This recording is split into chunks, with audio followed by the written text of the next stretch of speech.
सुप्रभातम। सर्वेभ्यो नमो नमः। सर्वेषां स्वागतम। मम नाम पंकज मिश्रा अस्ति। सहायक अध्यापकः संस्कृत विभागः महात्मा गांधी शिक्षण संस्थानं दरभंगा। अद्य अहं भवतां समक्षे कक्षा षष्ठा विषयः संस्कृत व्याकरणं प्रकरणं यन संधि इति विषयमधिकृत्य पाठयितुम् उपस्थितोऽस्मि। अद्य यन संधि अध्ययनस्य द्वितीय दिवसः अस्ति। छात्रों, आज की क्लास में मैं यन संधि पुनः लेकर उपस्थित हूं। अब यन संधि किसी भी शब्द के साथ किस परिस्थिति में होता है और किस तरह से विकार परिवर्तन होकर शब्द बनता है उसके बारे में पढ़ाने जा रहा हूं। तो हम यन संधि का सबसे एक आसान तरीका है, जो चाहे छोटी ई हो चाहे बड़ी ई हो, पहले पद में, जिसको हम पूर्ण पद बोलते हैं, और जो नौठो स्वर हैं, वो स्वर कोई भी सामने हो किसी भी पद के साथ, तो पूर्व पद का जो ई है उसका यन हो जाएगा। तो यन में सिर्फ य ही शेष रहता है। अब जैसे हम इसे उदाहरण के माध्यम से जानते हैं, जैसे हम बोलते हैं इत्यादि। इत्यादि शब्द हैं और इत्यादि शब्द का जब हम संधि विच्छेद करते हैं तो इति प्लस आदि। अब इति जो शब्द हैं उसमें विद्यमान ई है और वो ई क्या है? स्वर है। और आदि में जो आ है वो भी स्वर हैं। तो इको यनची जो पाणिनि ने व्याकरण शास्त्र में सूत्रों की रचना की है, इको यनची इका स्थाने यंस्यादचि, यानी इस सूत्र का कहने का तात्पर्य है जो इक के स्थान में यन होगा यदि अच सामने रहेगा तब। तो चूंकि हम देखते हैं कि इति में जो ई है वो इक प्रत्याहार के अंतर्गत आता है और आदि में जो आकार हैं वो भी स्वर के अंतर्गत आता है। तो इति वाला ई का यन हो गया य। जब य बना तब परिस्थिति कैसा हुआ? इत प्लस य, इत य प्लस आदि। अब जब इति का इति में से जो ती में ई लगा हुआ था वो जब निकल गया तो अब चूंकि वो तो जो है वो हलंत हो गया। चूंकि कोई भी शब्द स्वर विहीन जब रहता है तो उस वर्ण के साथ हम हलंत का प्रयोग करते हैं, चूंकि वो पूर्णतः उच्चारित नहीं होता है क्योंकि स्वर विहीन रहता है। वैसे ही जब हम ती के इति में जो ती था उस ती में से हम ई को निकाल दिए तो अब स्वर विहीन हो गया कौन? तो त।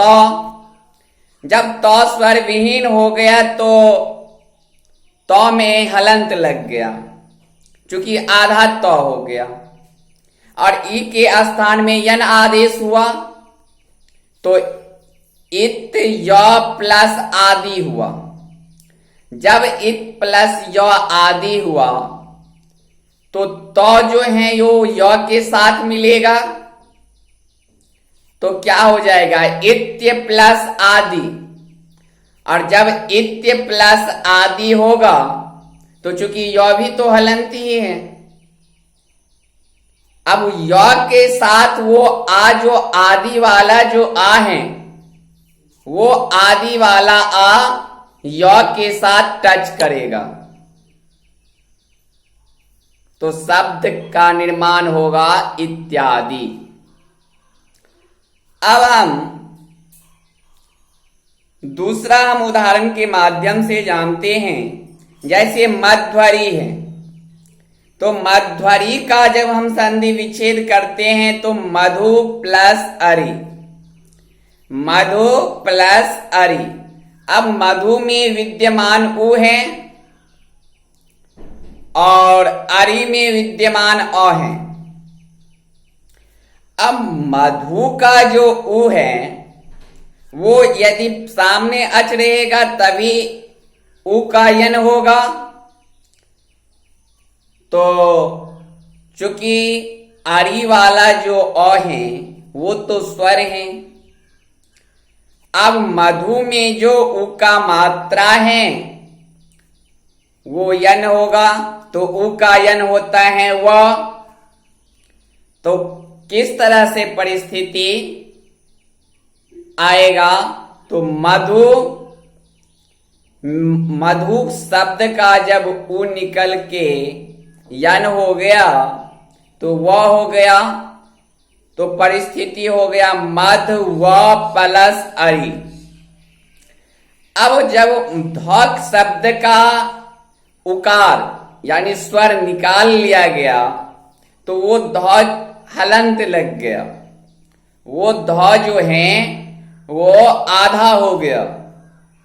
अब वह जो है वो ध के साथ मिलेगा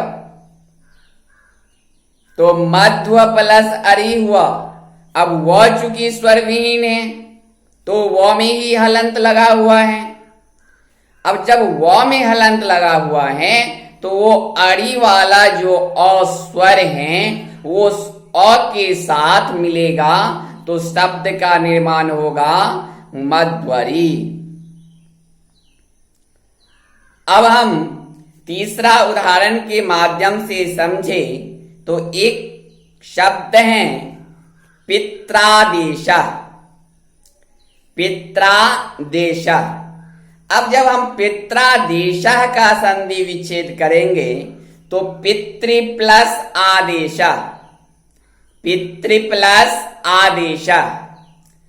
अब पितृ में जो ऋकार हैं वो स्वर है और एक प्रत्याहार के अंतर्गत आता है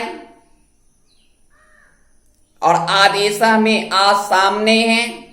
अब पितृ शब्द में यानी तो में जो री का मात्रा लगा हुआ है वो री का यन होगा।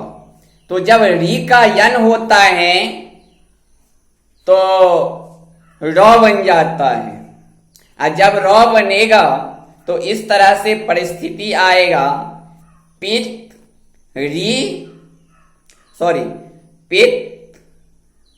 र आदेश, पित र प्लस आदेश। अब पित र प्लस आदेश शब्द जब बनेगा तो चूंकि त में से तो री जो स्वर है उसको निकाल लिया गया है। अब वो पित वाला त में जो री था उसको निकाल लेने से अब तो क्या हो गया, तो त में हलंत लग गया क्योंकि आधा तो हो गया। अब तो जो है वो र के साथ टच करेगा, जब तो र के साथ टच करेगा तो त्र बनेगा और वो त्र अचहीन रहेगा तो आदेश वाला जो आ है वो त्र के साथ मिलेगा तो पित्रादेश शब्द का निर्माण होगा। उसी प्रकार लाकृति शब्द है, ली प्लस आकृति। अब ली में हम देखते हैं विद्यमान री है, लेकिन ली का जब यन होता है तो लौ आदेश होता है। और जब लौ आदेश होता है तो ली प्लस आकृति अर्थात लौ प्लस आकृति। अब जब ली में से ली का यन लौ हो जाता है तो वो स्वर विहीन हो जाता है, लौ में हलंत लग जाता है। और जब हलंत लगता है तो आकृति वाला जो आ है वो लौ के साथ मिल जाता है, तो लाकृति शब्द का निर्माण होता है। इसी के साथ आज का क्लास में यही समापन करता हूं। अगले क्लास में हम यन संधि के बारे में आगे पढ़ाएंगे। धन्यवाद। जयतु संस्कृतम जयतु भारतम।